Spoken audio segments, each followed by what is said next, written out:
Okay, hello everyone. क्या हाल चाल सबके? ठीक है। आज आई थिंक आप लोगों का लास्ट टॉपिक बचा हुआ है।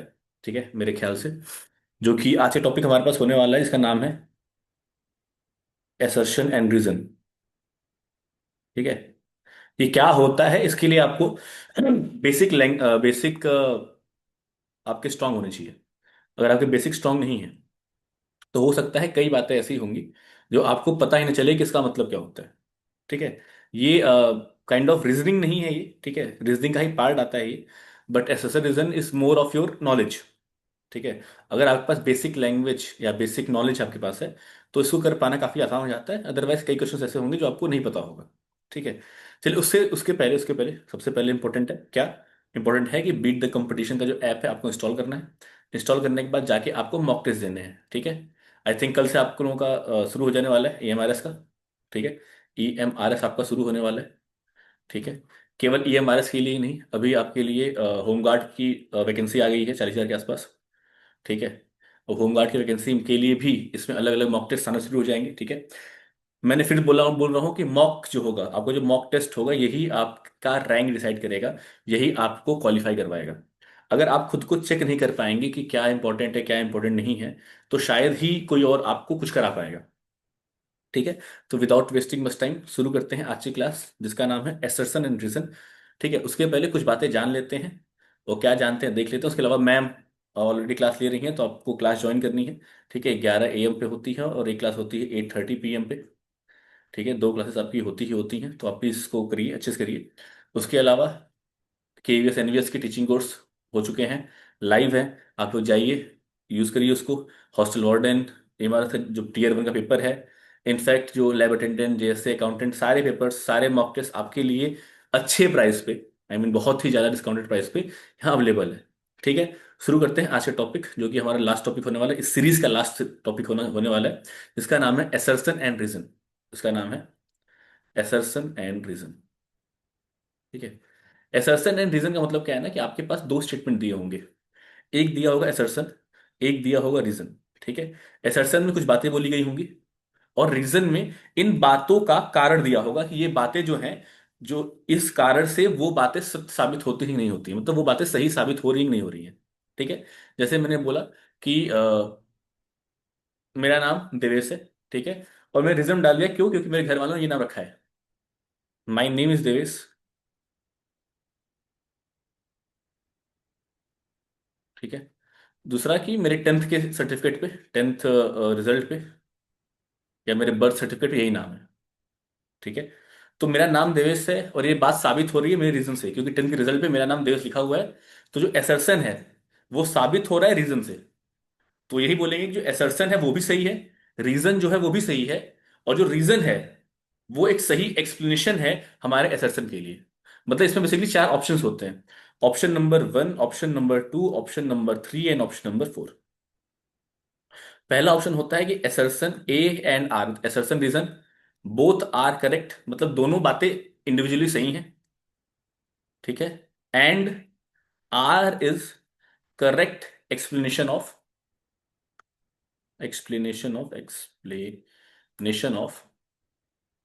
एसर्शन। पहली बात है। दूसरी बातें हैं कि A एंड R दोनों सही हैं, but R is not correct explanation of A, explanation of मतलब कि दोनों बातें इंडिविजुअली सही हैं, बट जो रीजन है वो रीजन जो है ना, एक एसर्शन को हमारे एक्सप्लेन नहीं कर रहा है कि इस वजह से वो सही है। ठीक है। इसके बाद है कि assertion is true and R is false, मतलब एक सही है एक गलत है। दूसरा है कि assertion is false and R is true, मतलब रीजन भी मतलब ये लेट्स से एक स्टेटमेंट ये है, एक स्टेटमेंट ये है, तो ये स्टेटमेंट सही है ये गलत है, या ये सही है ये गलत है। बात समझ आ रही है? तो चार ऑप्शंस होते हैं, बताने होते हैं कि क्या ऑप्शन सही हो सकता है। इसको बोलते हैं एसर्शन एंड रीजन। ठीक है। इसके लिए आपको बेसिक लैंग्वेज या बेसिक नॉलेज हर फील्ड की होनी बहुत जरूरी है, क्योंकि कई बार क्या होता है कुछ ऐसे सवाल आ जाते हैं जो हो सकता है कि आपको उस बारे में पता ही ना हो। दो so the only option is that कि आप गेस कर लीजिए क्या हो सकता है। ठीक है। जैसे आपको कुछ क्वेश्चंस में लेके आया हूं, क्वेश्चन सॉल्व करके देखते हैं। क्वेश्चन नंबर 1 क्या है? एक एसर्सन, एक रीजन दिया हुआ है, एसर्सन एक दिया हुआ है statement. Air pressure decreases with increase in altitude. Altitude का मतलब होता है जब भी हम हाइट पे जाते हैं, जब भी हम पहाड़ों पे जाते हैं, जब भी हम ऊंचाई पे जाते हैं, तो वहां पे एयर प्रेशर जो होता है कम हो जाता है। एकदम सही बात है ये। ठीक है, एकदम सही बात है ये। एयर प्रेशर जो है कम हो जाता है, मतलब ऊपर जाके हवा जो होती है, हवा का जो दबाव होता है वो कम हो जाता है। ठीक है। अब सुनिए ध्यान से। रीजन दिया हुआ है, density of air, density of air decreases as we go higher, मतलब कि ऊपर जाने पे जो हवा का दबाव है कम होता है। रीजन दिया है क्यों कम होता है, क्योंकि जो डेंसिटी होती है, जो डेंसिटी जो घनत्व होता है उसका वो कम हो जाता है। ठीक है। अब हो सकता है कई लोगों को इसके बारे में जानकारी ना हो। ठीक है। एक बात तो सबने सुनी ना कि ऊपर जाके हवा पतली हो जाती है, सांस लेने में बहुत तकलीफ होती है। या अगर किसी ने, एक मूवी आई थी जिसका नाम था एवेंजर्स, एवेंजर्स इन्फिनिटी वॉर, याद करो इसमें जब न्यूयॉर्क पे जब वो आता है ना, थानोस के बच्चे, तो स्पाइडरमैन ऊपर जा रहा होता है, वो मास्क क्या लेता है कि हवा सांस नहीं ले पा रहा है वो, तो बोलता है आयरन मैन की हवा पतली हो रही है, यहाँ पे बहुत ऊंचाई पे हैं हम। तो ऊंचे ऊपर जाने पे हवा पतली हो जाती है और हवा का दबाव भी कम हो जाता है। ठीक है। इसका एक एग्जांपल अगर आपको दूं मैं, अगर किसी ने एरोप्लेन में, किसी ने एरोप्लेन में ट्रेवल किया है, ठीक है, एरोप्लेन ट्रेवल किया है, तो कभी चिप्स के पैकेट जो होते हैं, चिप्स के पैकेट्स, चिप्स के पैकेट जो है ना, उसको लेके जाओ। तो लेट्स से कि ये हमारे पास चिप्स का पैकेट है। ठीक है। अब चिप्स का पैकेट है तो इसके अंदर कुछ प्रेशर, जो कि हमारे एटमॉस्फेरिक प्रेशर के बराबर ही इसके अंदर प्रेशर होगा, 1 atm, एक एटमॉस्फेरिक प्रेशर के बराबर। जो बाहर है, बाहर भी एटमॉस्फेयर ही है, तो बाहर भी जो प्रेशर है वो 1 atm ही है। ठीक है। लेकिन जैसे ही एरोप्लेन ऊपर जाता है, जैसे एरोप्लेन ऊपर जाता है, ऊपर का क्या है कि एयर प्रेशर कम होता है, मतलब जो प्रेशर जो बाहर का था, चिप्स के पैकेट के बाहर का जो प्रेशर है वो 1 atm से कम हो गया, मतलब प्रेशर कम हो गया। तो बाहर प्रेशर कम हो गया, अंदर प्रेशर ज्यादा हो गया। तो कोई भी चीज जहां ज्यादा होती है वहां से जिधर कम होता है उसकी तरफ ट्रेवल करती है। तो जो पैकेट है ना वो फूल जाएगा। क्यों? हो सकता है बहुत ज्यादा प्रेशर बढ़ जाए, पैकेट अपने आप फट भी जाए। ऊपर जाने पे हवा पतली हो जाती है और जो तुम्हारा दबाव है, जो दबाव है, एयर प्रेशर है, वो कम हो जाता है। तो दोनों बात एकदम सही हैं। और जो आर है, इसी की वजह से ए होता है, क्योंकि हवा पतली है, हवा पतली है तो दबाव कम हो जाएगा। कैसे? अब समझिए ध्यान से कि आपके पास एक शीट, लेट से मेरे पास एक शीट, एक शीट मेरे पास है, ठीक है। अब इस शीट से अगर मैं आपको मारूं, आपको चोट नहीं लगेगी। ठीक है। लेकिन इसी शीट, ये पतली शीट है ना, इसको थोड़ा मोटा कर दो, एक किताब ले लो, तो मैंने इसकी डेंसिटी बढ़ा दी। डेंसिटी बढ़ा दी, अगर इसको उससे मारूं आपको तो आपको चोट लगेगी, क्योंकि डेंसिटी बढ़ने से दबाव बढ़ जाता है। ठीक है। तो जो इसका आंसर होगा मेरे हिसाब से वो होगा ए, कि जो ए और आर है, एसर्शन रीजन दोनों एकदम परफेक्ट सही है, और जो आर है वो एकदम सही एक्सप्लेनेशन है ए का। ठीक है।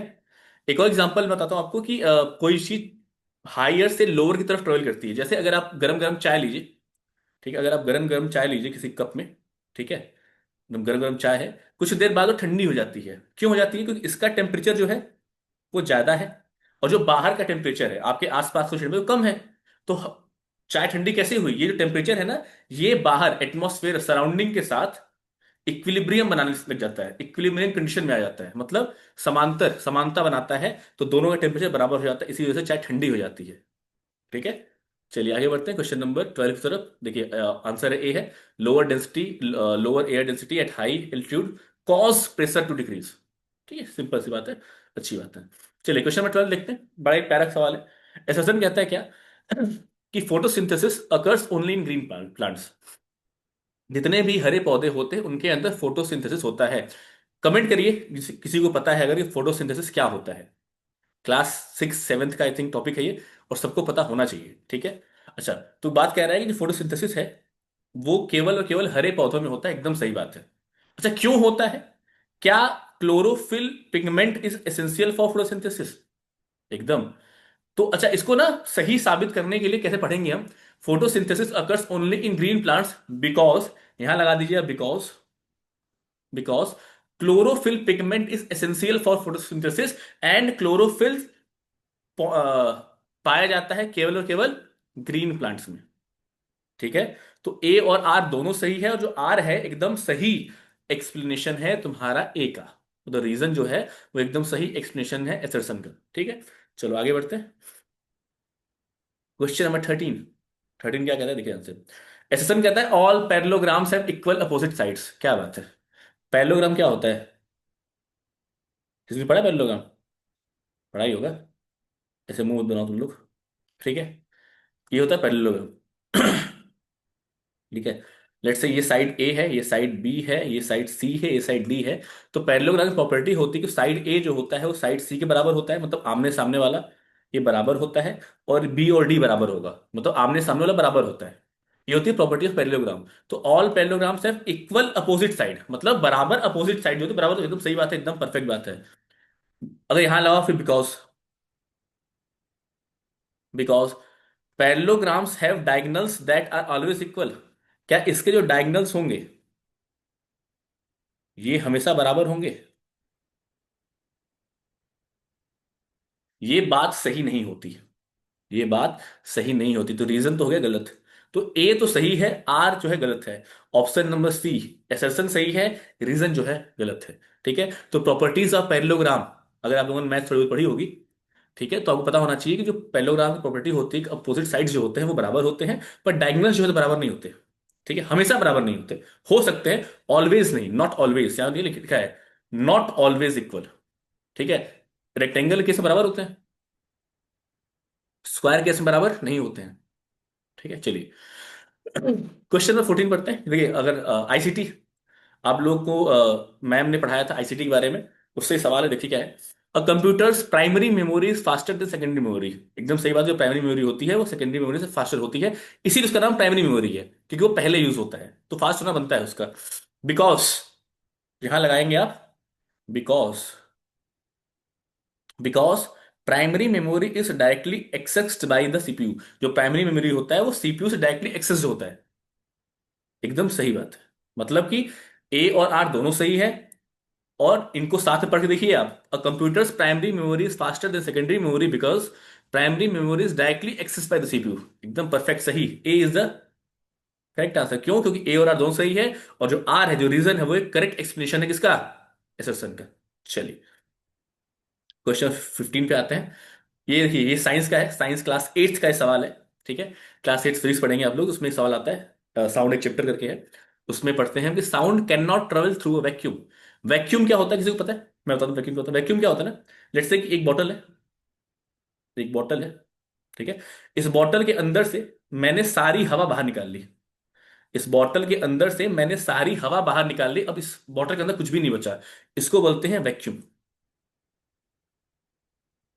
अगर बॉटल के अंदर से सारी हवा हम बाहर निकाल लें, इसको बोलते हैं वैक्यूम। ठीक है, बहुत प्यार समझ ध्यान समझिएगा। किसी भी चीज का अगर हम हवा सारी बाहर निकालें, उसको बोलते हैं वैक्यूम। अब कह रहा है कि साउंड जो होता है वैक्यूम में ट्रेवल नहीं कर सकता। एकदम सही बात है। क्यों नहीं कर सकता? क्यों? क्योंकि sound needs a material medium to travel. Sound को एक में कोई मटेरियल चाहिए होता है, कोई मीडियम चाहिए होता है इसमें ट्रेवल कर पाए। ठीक है। तो एकदम सही बात है कि sound can not travel through vacuum because sound requires a material medium for propagation, चलने के लिए, मतलब ट्रेवल करने के लिए। ठीक है। तो A and R are both are correct. अच्छा, ये जो बात है ना, रिक्वायर्स अ मेटेरियल मीडियम, ये आप लोगों ने बहुत बार अपने आम तौर की जिंदगी पे नोटिस किया होगा। बस चूंकि आप लोगों को फिजिक्स थोड़ी सी कमजोर है, तो आपने उस पर ध्यान नहीं दिया होगा। कभी किसी को याद है कि कभी कोई क्रॉसिंग पे खड़ा हुआ है, लेट्स से क्रॉसिंग है, यहाँ कुछ लोग खड़े हैं, ठीक है, यहाँ कुछ लोग खड़े हैं, यहाँ कुछ लोग खड़े हैं। ट्रेन जो है यहाँ से आ रही है, ये ट्रेन है, ठीक है, लेट्स से ट्रेन है। ठीक है, ट्रेन आ रही है, ट्रेन इस सेक्शन में आ रही है, ये हमारा क्रॉसिंग है, गेट बंद है हमारा, हम यहाँ खड़े हैं। जब ट्रेन आती है और हॉर्न बजता है, तो हमें हॉर्न बहुत तेज सुनाई देता है, लगता है कान फट जाएगा। लेकिन जैसे ही ये ट्रेन यहां पहुंचती है, अब हॉर्न बजता है, तो हमें वो साउंड, क्योंकि देखिए अभी भी बहुत ज्यादा सेम डिस्टेंस लेफ्ट साइड में, same distance let's say right side में, मतलब लेट्स से 10 मीटर पहले हमने सुना और फिर 10 मीटर बाद सुना हमने, दोनों के केस में क्या होगा, क्या होगा, कि जो साउंड है जब हमारे लेफ्ट में था, जब साउंड इधर से हम ट्रेन इधर से आ रही है और हम देख रहे हैं, तो हमें साउंड बहुत ज्यादा सुनाई दे रहा है। लेकिन जैसे वो ट्रेन हमसे पास कर गई, तो साउंड कम हो गया। क्यों? क्योंकि जो साउंड है, जब ट्रेन चल रही है तो ट्रेन साउंड को ढकेल के ले जा रही है। अब कोई चीज ढकेल कैसे पा रही है, धक्का क्यों दे पा रही है? कि उसको कुछ चाहिए जो उसको ट्रेवल करवा पाए। ठीक है। तो एयर जो प्रेशर है, जो ट्रेन जो है प्रेशर क्रिएट कर रहा है, वही वो प्रेशर है जो उसको ट्रेवल करवा के आगे ले आ रहा है। मतलब कि साउंड को चाहिए होता है कुछ ट्रेवल करने के लिए। क्या चाहिए होता है? एक मीडियम चाहिए होता है। ठीक है। एक और सवाल बनता है इससे कि जो साउंड है ना, साउंड किस किस स्टेट में ट्रेवल करता है? तो sound can travel in solid, liquid and gases, both all states. ठीक है। लेकिन वैक्यूम में साउंड ट्रेवल नहीं करता, क्योंकि वहां पे कोई एटम्स ही नहीं है जो उनको ट्रेवल करवा पाए। वैक्यूम में तो कुछ है ही नहीं, कोई एयर मॉलिक्यूल ही नहीं है। जब एयर मॉलिक्यूल नहीं है तो ट्रेवल कौन करवाएगा, भूत तो आएगा नहीं वहां पे कराने के लिए। तो answer number A is perfectly सही। चलिए, अतः क्वेश्चन नंबर 17 पे, सॉरी 16 पे, 16 ये भी जो क्लास 8 का बायो का चैप्टर है, माइक्रो ऑर्गेनिज्म स्ट्रेंथ एंड फो, उसका टॉपिक है all bacteria are harmful to humans. सारे बैक्टीरिया जो होते हैं ह्यूमंस के लिए हार्मफुल होते हैं। ये बात एकदम गलत है, क्योंकि बहुत सारे ऐसे बैक्टीरिया होते हैं जो ह्यूमन बॉडी के लिए अच्छे होते हैं। फॉर एग्जाम्पल, एक तो लैक्टोबाइसिलस लैक्टिबैक्टीरिया सुना होगा, जिससे दूध जो है दही में कन्वर्ट होता है। वो हमारा दोस्त ही तो है, दूध को दही में कन्वर्ट करता है लैक्टोबाइसिलस लैक्टिबैक्टीरिया। प्लस ईस्ट होता है, जो कि ब्रेड्स वगैरह बनने के काम आते हैं, तो हमारे फ्रेंड्स हैं। बहुत सारे बैक्टीरिया जो होते हैं दवाइयों में हम यूज करते हैं, एंटीबायोटिक्स यूज करते हैं। ठीक है। तो बहुत सारे बैक्टीरिया हमारे काम के हैं, बहुत सारे बैक्टीरिया हमारे दुश्मन है, फ्रेंड्स भी होते हैं और फो भी होते हैं, दुश्मन भी होते हैं। तो सारे बैक्टीरिया हार्मफुल नहीं होते, एसर्शन तो गलत हो गया। फिर लिखा है रीजन में, सम बैक्टीरिया कॉज डिजीज, एकदम सही बात है। कुछ बैक्टीरिया होते हैं जो डिजीज कॉज करते हैं, ठीक है, बहुत बैक्टीरिया ऐसे होते हैं जो कि आपको बीमार करते हैं। तो जो ए है, assertion is false, R is true, option number D is correct. ठीक है, ओके, यहाँ ऑप्शन सी लिखा हुआ है, ये काट दीजिए यहाँ पे, ये ऑप्शन डी होगा। ठीक है, चलिए आगे बढ़ते हैं क्वेश्चन नंबर 17 की तरफ, which is assertion ocean helps in regulating earth surface, earth temperature. जो हमारे समुद्र होते हैं वो अर्थ के टेम्परेचर को मेंटेन करते हैं, रेगुलेट करते हैं, कब ज्यादा कब कम। Because oceans have high heat capacity, यहां लगाइए because, because oceans have high heat capacity. अच्छा, बहुत लोगों को इस बारे में नहीं पता होगा कि हीट कैपेसिटी क्या होता है।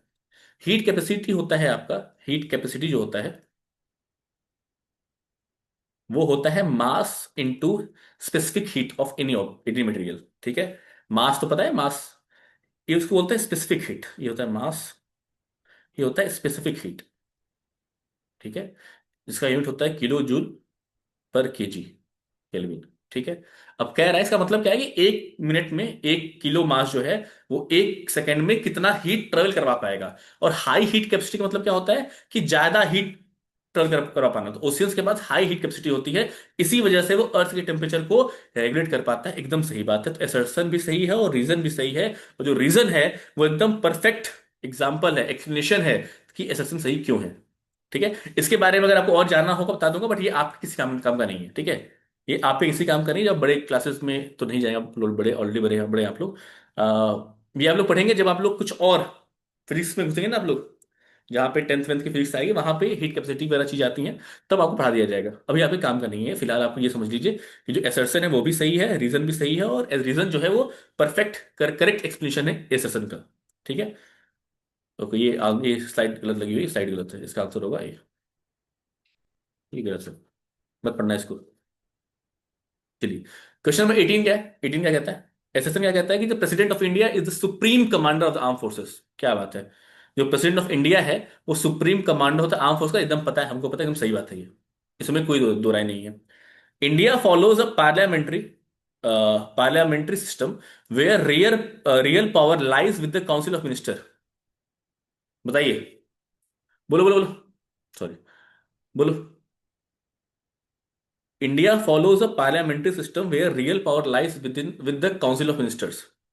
एकदम सही बात है, क्योंकि इंडिया में पार्लियामेंट्री सिस्टम होता है जहां पे जो रियल पावर है, जितने मिनिस्टर उनके पास पावर होती है। लेकिन क्या उसकी वजह से प्रेसिडेंट ऑफ इंडिया को supreme commander of arm force बोला जाता है? नहीं। तो ए और आर दोनों इंडिविजुअली सही है, बट ए और आर के बीच में कोई रिश्ता नहीं है, वो दोनों अलग अलग प्राणी हैं, दोनों बातें सही हैं, दोनों लोग सही हैं, बट उनके बीच में, उनके आपस में कोई रिश्ता ऐसा कुछ नहीं है। ठीक है, चलो आगे बढ़ते हैं, question number 19, B is the correct answer.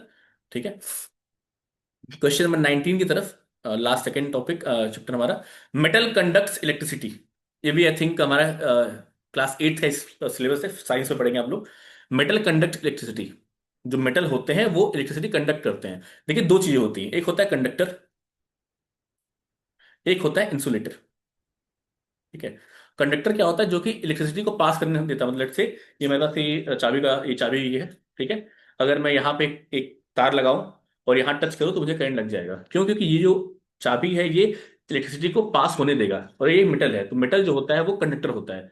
Insulator क्या होता है, जो कि इलेक्ट्रिसिटी को पास होने नहीं देता। ठीक है, दो चीजें होती हैं। तो जो मेटल होता है वो इलेक्ट्रिसिटी कंडक्टर, तो एकदम सही बात है। क्यों होता है? क्योंकि मेटल्स के पास होते हैं फ्री इलेक्ट्रॉन्स। मेटल्स के पास होते हैं फ्री इलेक्ट्रॉन्स। तो फ्री इलेक्ट्रॉन का क्या मतलब है कि वही इलेक्ट्रॉन जो है ना, इस साइड से, लेट से यहां पे एक बिजली का तार है। ये एक बिजली का तार पॉइंट ए पे है, और ये मैंने बी पॉइंट पे कुछ पकड़ा हुआ है, ठीक है। अब बीच में मैंने लेट से एक मेटल लगा दिया, लेट से ये जो पिंक वाला है ना, ये एक मेटल है। अच्छा, मेटल में है फ्री इलेक्ट्रॉन्स। तो ये जो करंट यहां आ रहा है, जो करंट यहाँ ए पे आ रहा है, इसी करंट को कोई तो यहां से बी पे लेके जाएगा। कौन लेके जाएगा? यही जो फ्री इलेक्ट्रॉन्स होते हैं, जो फ्री इलेक्ट्रॉन्स होते हैं हमारे किसके अंदर, मेटल्स के अंदर, वही ये काम करते हैं। तो एकदम सही बात है, जो मेटल है it conduct electricity because metals have free electrons. तो option A is the correct answer, because A and R both are true and R is the correct explanation of A. ठीक है। क्वेश्चन नंबर 19 हो गया, 20 पे आते हैं, last topic हमारा, last question हमारा। ठीक है। विच इज, ये असर्शन है, assertion and reason. Teacher centred classrooms reduces student engagement. आप लोग टीचिंग एप्टीट्यूड पढ़ रहे होंगे, आप लोग इस आंसर दीजिए कि teacher centred classrooms reduce student engagement. क्या कह रहा है कि एक क्लास में अगर टीचर को सेंटर किया जाए, मतलब टीचर पे ध्यान दिया जाए, तो इस बच्चों से एंगेजमेंट हो पाना बहुत मुश्किल हो जाता है, कम हो जाता है। एकदम सही बात है। क्यों हो जाता है? क्योंकि ऐसे क्लासरूम जो होते हैं provide limited opportunities for the active learning. Active learning का मतलब क्या होता है? जहां पे एंगेजमेंट हो बच्चों का और टीचर का। एक्टिव लर्निंग ये होती है ना, जहां बच्चे टीचर आपस में एक्टिवली पार्टिसिपेट कर पाए हर एक टॉपिक पे। ठीक है। तो teacher centred classrooms reduce student engagement because such classrooms provide limited opportunities for active learning. एकदम सही बात है। क्यों? क्योंकि ए और आर दोनों सही है, और जो आर है एकदम करेक्ट एक्सप्लेनेशन है तुम्हारे ए का। ठीक है। अच्छा, ये तो हमारा एसर्शन, इसके कुछ सवाल थे। इसके पहले मैंने आपको सिलोजिज्म पढ़ाया था, उसके कुछ टॉप क्वेश्चंस लेके आया हूं मैं। जरा आप लोग सॉल्व करके देखिए कैसे लिखते हैं आप लोगों को। ठीक है। ये रहा हमारा सिलोजिज्म का क्वेश्चन। क्वेश्चन है, all roses are flowers, some flowers are red. देखिए, ऑल का मतलब है, मतलब गोले के ऊपर गोला, ये रहा रोजेस, और ये रहा फ्लावर्स। फिर क्या है? Some flowers are red, some flowers are red. तो एक तो ये बन जाएगा। एक और केस बनेगा क्या? ये रहा रोजेस, ये रहा फ्लावर्स, और जो रेड है वो इसके अंदर भी आ गया, लो। ठीक है, ये रहा रेड। एक और केस बन जाएगा, लो, ये रहा रोज, ये रहा फ्लावर, और ये रहा रेड, लो। क्या ये बनेगा तीसरा वाला? नहीं बनेगा। क्यों? क्योंकि सम फ्लावर्स आर, कुछ फ्लावर जो है रेड है, सारे फ्लावर रेड नहीं है। ठीक है, तो ये नहीं बनेगा, केवल दो केस बनेंगे इसके अंदर। दो केस चेक कर लेते हैं अब। कंक्लूजन में कहता है some roses may be red, some roses may be red, some roses may be red. यहां तो है, क्या यहां है? नहीं है। All red things are flower, जो भी रेड थिंग है सारे के सारे फ्लावर हैं, जो भी रेड थिंग है सारे के सारे सारे फ्लावर हैं। सारे नहीं है, कुछ हैं। ये गलत है। अच्छा, ये हमने एक वर्ड लिखा हुआ है मे बी, इसका क्या मतलब है? Some roses may be red, कुछ रोज जो है वो रेड हो सकते हैं। ध्यान दीजिएगा, यहां पे जो रोजेस हैं वो रेड नहीं है, बट यहां पे हैं, मतलब हो सकते हैं। हो सकते हैं क्या मतलब है? अगर होता कि सम रोजेस आर रेड, लेट से यहां पे मे बी की जगह होता आर रेड, तब तो ये भी हो जाता गलत। अगर आर होता तो ये स्टेटमेंट हो जाता गलत, क्योंकि इस केस में नहीं है, इस केस में है। ठीक। लेकिन यहां पे क्या है कि मे बी दिया हुआ है, मतलब हो सकते हैं, मतलब कि इस केस में नहीं है, वेरी गुड, कोई दिक्कत नहीं है, बट इस केस में है, मतलब हो सकते हैं, सही बात है। तो only one follows, two is not follow, two is second statement not followed. But अगर यहां पे सम रोजेस आर रेड होता तो दोनों के दोनों फॉलो नहीं कर रहे होते। क्या बात समझ में आ रही है? एकदम आसान था क्या? बहुत आसान था। आगे बढ़ते हैं। ठीक है। क्वेश्चन नंबर 22, क्या होता है? सेम ही क्वेश्चन है, सेम ही क्वेश्चन है। All roses are flowers, Ajay, okay. Second question का स्टेटमेंट जो है, स्टेटमेंट सेम ही है। ठीक है। ऑल रोज, मतलब वो जो डायग्राम है, डायग्राम से बनाते हैं हम। ये रहा रोज का, ये रहा फ्लावर का, ये रहा तुम्हारा रेड, और एक क्या था? ये रहा रोज, ये रहा फ्लावर, और ये रहा रेड। ठीक है। क्या कह रहा है? ऑल रोजेस आर फ्लावर्स, जितने भी रोज हैं क्या सारे फ्लावर हैं? अरे क्या बात, सही बात है, पहला एकदम सही है। Some flowers are roses, some flowers are roses, एकदम सही। देखो, देखो, सारे के सारे जो रोज हैं वो फ्लावर हैं, लेकिन फ्लावर का कुछ ही पार्ट जो है वो रेड है। फ्लावर का कुछ पार्ट ही रेड है, सम फ्लावर्स आर रोजेस, रोज है। तो ये भी सही है। तो 1 and 2 are, both are correct. एकदम परफेक्ट, बहुत बढ़िया, आसान सवाल था। चलिए अब बढ़ते हैं आपके लिए कुछ होमवर्क जो आपको करना है प्रैक्टिस करने के लिए।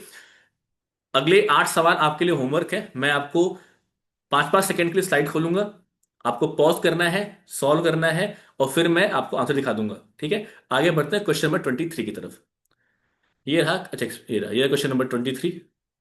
ठीक है,